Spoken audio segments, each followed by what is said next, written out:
when billionaire Victoria Sinclair announced she would pay $2 million to anyone who could restore her late father's beloved 1967 Mustang.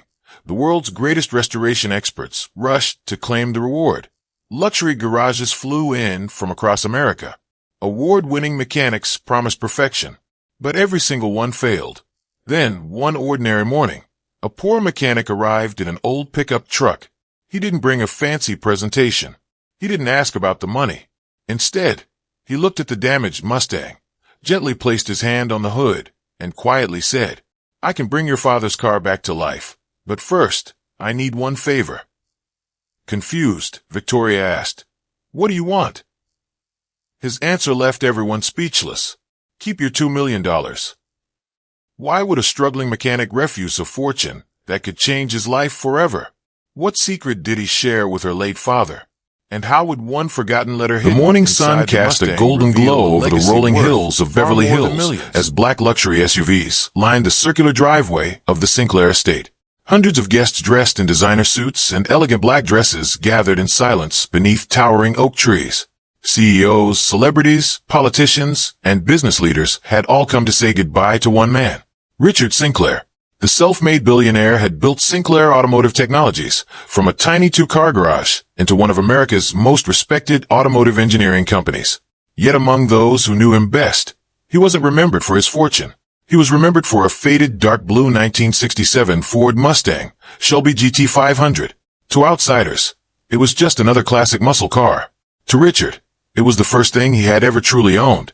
He had bought it when he was 23 after working double shifts at a machine shop. It had carried him to job interviews, business meetings, his wedding, and eventually to the hospital the night Victoria was born. Every scratch on its body held a memory. Every mile told a story. As the funeral came to an end, Richard's only child, 35-year-old Victoria Sinclair, stood beside his polished mahogany casket. Dressed in a tailored black dress, beneath a long beige designer coat, she maintained the calm composure expected of a billionaire CEO. But inside she was breaking. She had lost not only her father, but also her closest friend.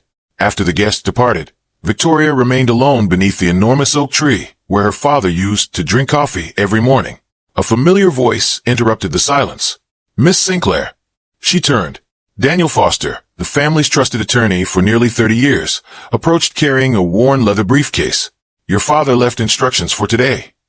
Victoria nodded softly. "I figured he would." Daniel handed her a small brass key attached to a faded leather tag. "Garage 3. Victoria frowned. "Garage 3. Daniel smiled sadly. "He wanted you to go alone." Without another word, he walked away. Garage 3 had remained locked for nearly 5 years. No employee was allowed inside. No visitor had ever entered. Victoria slowly unlocked the heavy wooden door. The hinges groaned. Dust floated through the warm afternoon light. There, beneath the gray canvas cover, rested a silhouette she immediately recognized. Her father's Mustang.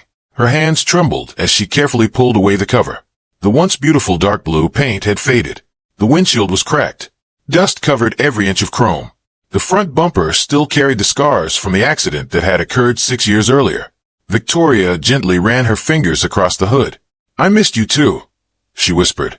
She remembered that rainy evening perfectly. Richard had been driving home after attending a charity dinner when a distracted driver ran a red light. Richard survived. The Mustang didn't. Although the damage could have been repaired, Richard never allowed anyone to touch it. "It deserves someone who understands memories," he had once told her. "I won't trust it to someone chasing money." At the time, Victoria hadn't understood. Now those words echoed through the empty garage. She climbed into the driver's seat. The scent of aged leather still lingered inside.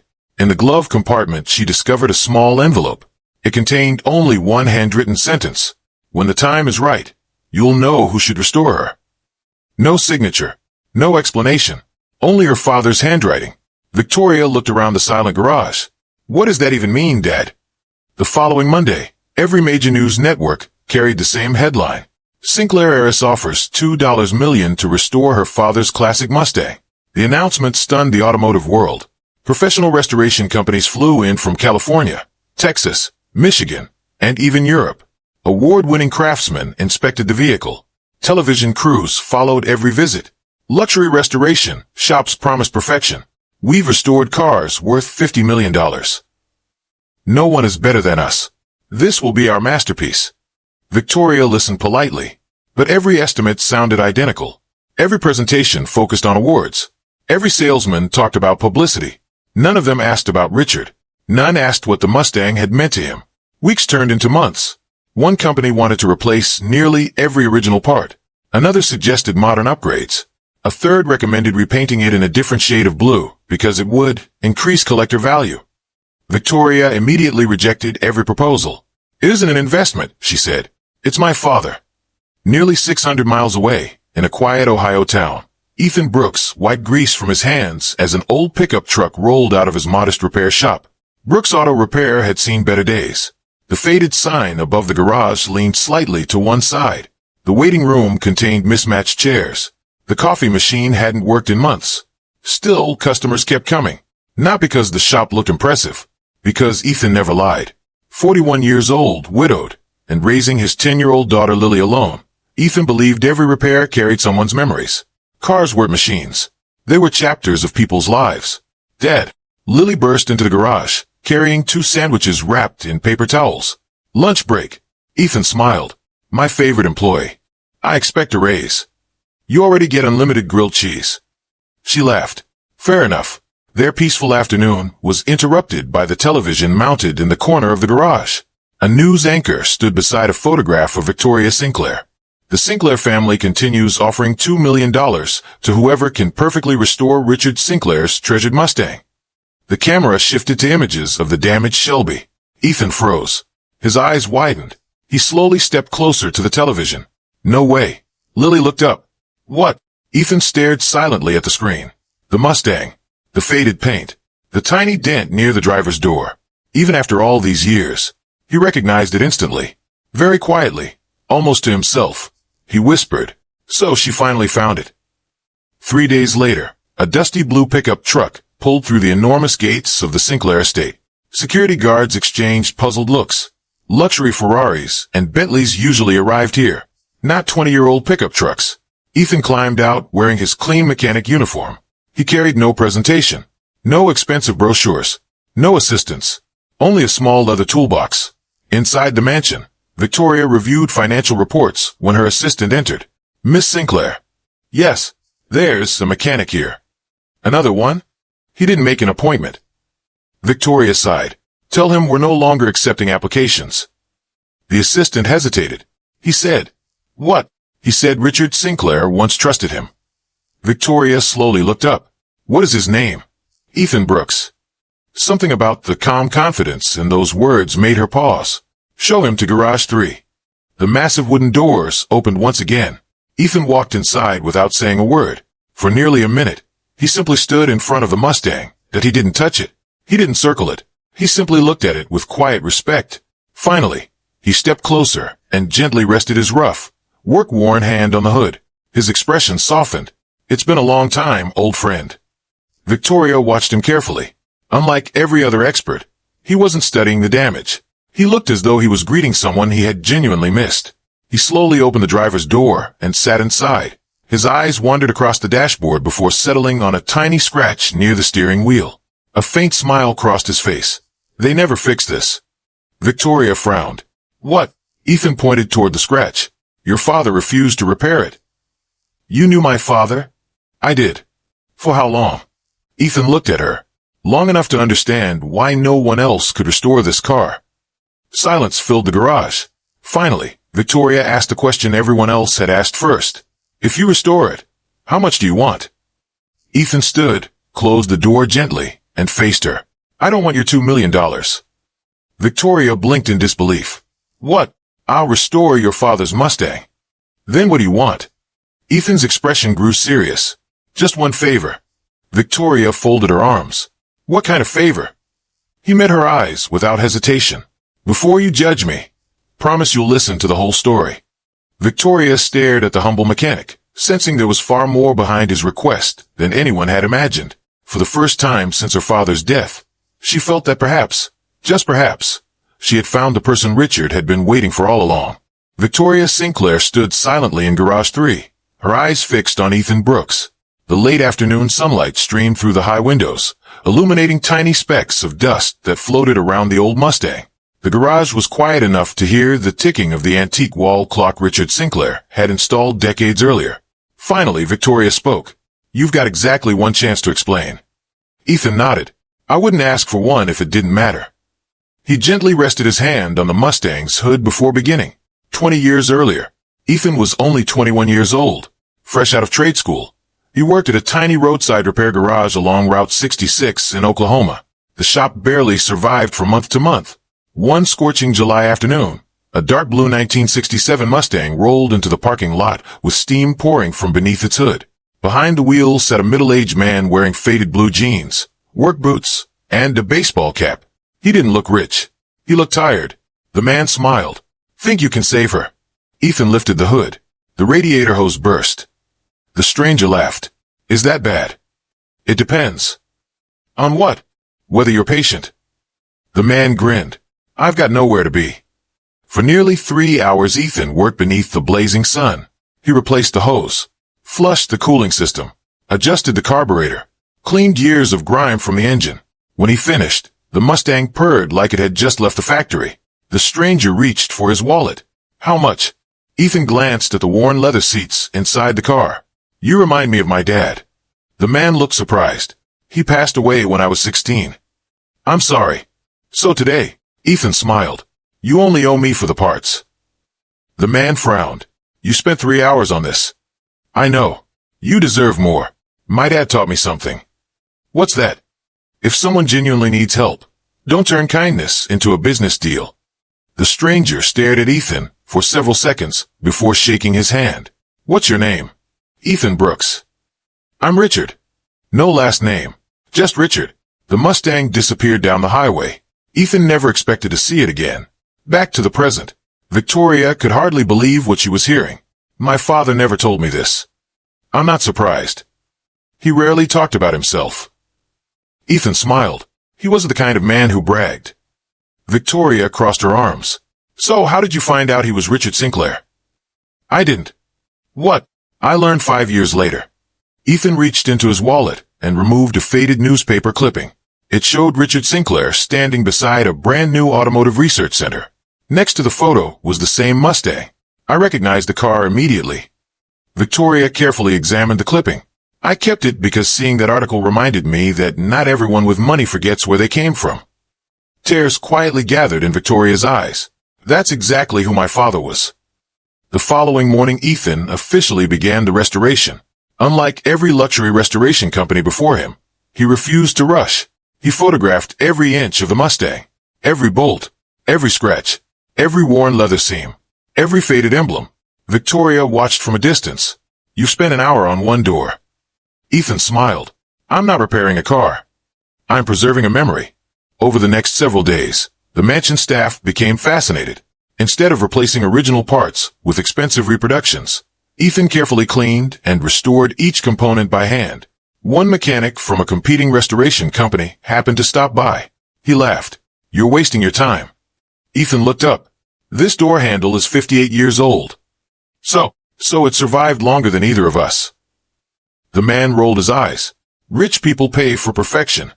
Ethan calmly replied, "No, they pay because they're afraid memories disappear." The visitor shook his head and walked away. Victoria heard every word.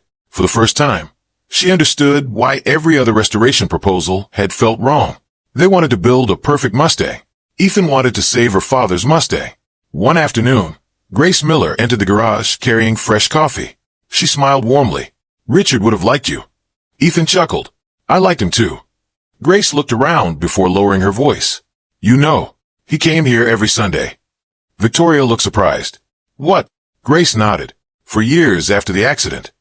He'd sit inside the car. For hours. He never started the engine. He'd simply hold the steering wheel." Victoria felt her throat tighten. "I never knew. He didn't want you to." Grace smiled sadly. "He always wanted you to remember his strength, not his loneliness." Victoria quietly wiped away another tear. Nearly 2 weeks into the restoration, Ethan finally removed the interior dashboard. As he carefully loosened an old metal support bracket, something unexpected slid onto the floor. A small weathered envelope. Its edges had turned yellow with age. Everyone froze. Ethan slowly picked it up. Written across the front in elegant handwriting were 4 words. For my daughter, Victoria. Victoria's hands immediately began shaking. That's my father's handwriting. The envelope was sealed with old wax. Daniel Foster was called immediately. Within 20 minutes, the family attorney arrived. He examined the envelope carefully. I've never seen this before, Victoria whispered. He hid it inside the car. Daniel nodded. It appears he wanted someone restoring the Mustang to find it. Ethan quietly stepped back. This belongs to you. Victoria carefully broke the wax seal. Inside was a folded letter. She unfolded it with trembling hands. My dearest Victoria, if you're reading this, someone finally found what I hoped they would. This Mustang has never been just a car. It reminds me where I came from. Before anyone called me Mr. Sinclair, I was simply Richard. Years ago, this car broke down outside a tiny repair shop. A young mechanic worked for hours beneath the hot sun. When I asked for the bill, he charged me only for the parts. He said kindness shouldn't become a business transaction. That young man reminded me who I wanted to remain. If he is the one standing beside you today, trust him. He understands this Mustang better than anyone because he understands something far more valuable than machines. Integrity. Money builds companies. Character builds legacies. If that mechanic is not there, keep looking, because the right hands will always care more about memories than profit. Love always. Dad. Silence filled the garage. Victoria could no longer hold back her tears. She looked at Ethan. You were the mechanic. Ethan nodded quietly. I never knew he remembered. Grace began crying openly. Daniel removed his glasses to wipe his eyes. Even several estate employees, standing nearby, struggled to remain composed. Victoria folded the letter carefully against her heart. My father waited 20 years. For you. That evening, Victoria walked through the garage alone. The Mustang now sat partially disassembled. Its engine rested on a workbench. Its chrome trim had been polished until it reflected the overhead lights. Every original part had been labeled with extraordinary care. She found Ethan quietly cleaning an old steering wheel. I've been thinking. He looked up. About what? My father offered people opportunities all his life. But somehow, he trusted one poor mechanic more than billion-dollar restoration companies. Ethan smiled gently. Your father didn't trust my skills. He trusted my values. Victoria looked around the garage. For the first time since Richard's passing, she no longer saw a broken car. She saw a lifetime of memories being brought back to life by someone who truly understood what her father had cherished most. Yet one mystery still remained. If Ethan had no interest in the $2 million, then what was the one favor he intended to ask? That question lingered in Victoria's mind as she watched him continue his work in quiet silence, knowing the answer would change both of their lives forever. The restoration was finally complete. Nearly 3 months after Ethan Brooks had first walked through the doors of Garage 3, the old 1967 Ford Mustang Shelby GT 500 stood beneath soft, white lights inside the Sinclair estate. Its deep midnight blue paint gleamed like still water beneath the evening sky. The chrome sparkled. The leather interior looked almost exactly as it had when Richard Sinclair first drove it home decades earlier. Even the tiny scratch beside the steering wheel remained untouched. Ethan had refused to remove it. It isn't damage, he had said. It's part of his story. Victoria stood several feet away, speechless. For a long moment, she simply stared. Then she slowly reached out and rested her fingertips on the hood. The cool metal reflected her tear-filled eyes. It's beautiful, she whispered. Ethan smiled. No, it's honest. Victoria looked at him. What do you mean? A perfect restoration erases history. A faithful restoration protects it. She closed her eyes, remembering her father's words. Money builds companies. Character builds legacies. For the first time since his funeral, she smiled. He'd be proud of you. Ethan quietly shook his head. I hope he'd be proud of both of us. That afternoon, dozens of automotive journalists, business leaders, charity directors, and former Sinclair employees gathered at the Sinclair estate. News cameras surrounded the garage. The story had spread across America. The billionaire daughter, the poor mechanic, the impossible restoration. Everyone wanted to witness the unveiling. A large black curtain covered the Mustang. Victoria stepped onto the stage. My father spent his entire life believing that the value of a person could never be measured by their bank account. She paused. Today, I finally understand what he meant. The audience applauded softly. She continued. When I offered $2 million, I thought I was looking for the world's greatest mechanic. She looked toward Ethan. I was actually searching for the world's most honest man." The room erupted into applause. Ethan looked embarrassed, lowering his eyes. Victoria smiled. "Ethan Brooks, please join me." He slowly walked onto the stage, wearing his clean blue work uniform instead of an expensive suit. Reporters whispered among themselves. One photographer commented, "He didn't even buy new clothes." Another answered, "Maybe that's exactly why Richard trusted him." Victoria handed Ethan a large ceremonial check. Across the front, in bold letters, were the words, $2 million. The audience erupted into applause once again. Victoria smiled. "My father wanted this Mustang restored. You fulfilled his final wish. Please accept this gift." Ethan looked at the check, then at Victoria, then quietly pushed it back toward her. "I can't." The applause stopped. The room fell silent. Victoria blinked. "What? I told you on the first day. I wasn't here for the money." The reporters immediately lifted their cameras. One whispered, "Is this a publicity stunt?" Another shook his head. "No one turns down $2 million. Victoria spoke gently. "Ethan, you earned this." He smiled. "No, I earned enough." The audience looked confused. Victoria frowned. "Then tell me, what is the one favor?" Ethan took a deep breath.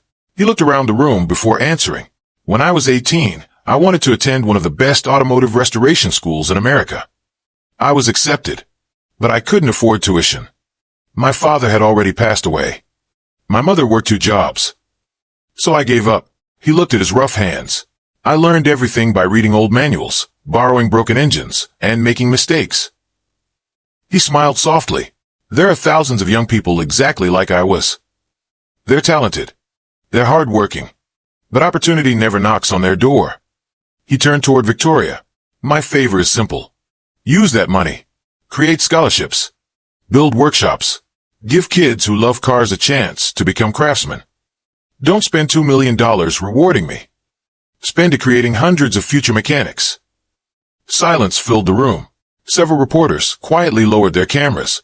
An elderly man in the audience wiped away tears. Grace Miller covered her mouth. Daniel Foster smiled proudly. Victoria could barely breathe. "You'd really rather help strangers?" Ethan nodded. "My dad always said, the greatest thing you'll ever build won't fit inside a garage." Victoria slowly walked toward him. Without saying a word, she hugged him. The crowd burst into applause. Many people stood. Some cried openly. Even seasoned reporters found themselves wiping away tears. When the applause finally settled, Victoria stepped back to the microphone. "I came here prepared to give away $2 million. She smiled. "I've decided to give away much more." The audience looked surprised. She turned toward Daniel Foster. "Daniel, beginning today, we are establishing the Richard Sinclair Automotive Legacy Foundation." The crowd applauded. The foundation will provide full scholarships for students from low-income families. It will restore community vocational workshops. It will donate tools to technical schools. It will mentor young mechanics across America. She looked toward Ethan. "And Ethan Brooks will serve as its founding instructor and mentor." The applause became thunderous. Ethan's eyes filled with tears. "I don't know what to say." Victoria smiled. "My father already said it." She held up Richard's letter. This was his dream. 6 months later, the foundation officially opened its first training center. More than 200 students attended the inaugural class. Some had grown up in foster care. Others came from struggling farming communities. Some had never even held a professional wrench before. Every student received a complete toolbox engraved with Richard Sinclair's favorite quote, "Character builds legacies." Ethan walked through the workshop every morning before sunrise. Instead of simply teaching students how to repair engines, he taught them patience, respect, integrity. "If a customer trusts you with their car," he often said, "they're trusting you with part of their life." Meanwhile, Victoria visited the center every Friday. She didn't come as a billionaire CEO. She came carrying coffee and donuts. She listened to students. She learned their names. For the first time in years, she felt closer to her father than ever before. One afternoon, Lily proudly walked into the workshop, wearing tiny blue coveralls. "Dad, I rebuilt my first carburetor." Everyone laughed. Victoria watched from across the room. For a brief moment, she imagined Richard standing beside her, smiling, proud, at peace.